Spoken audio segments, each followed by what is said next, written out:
Do well in school, Mum said. Go to uni, they said. Wave your degree at future employers but get turned down instead.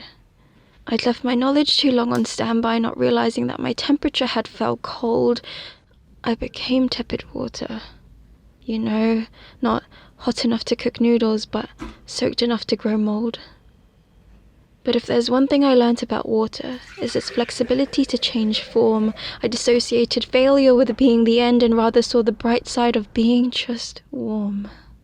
So, rather than reaching the end of my story, I instead let in a new chapter, one that engages in new prospects for our future but also digs into roots that answer the importance of people when forming a city built around movement. They are part of the vehicles that form the architecture. They are what make them feel human.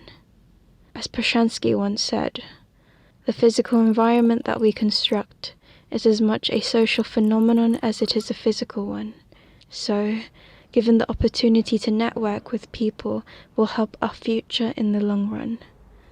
I'd much like to capitalize on forming meaningful relationships to grow and share skills that help our world become a better one. So that leads me to passion. To be lucky in love is to strive for a career that feeds off passion, by engaging in meaningful relationships where people can be open-minded to change, open-minded to vulnerability, where people aren't afraid to mind the gap. That's my passion. Where worries arise and insecurities bubble, let's place our thoughts on a map.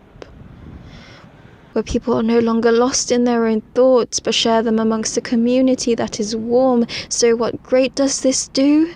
It bridges that gap.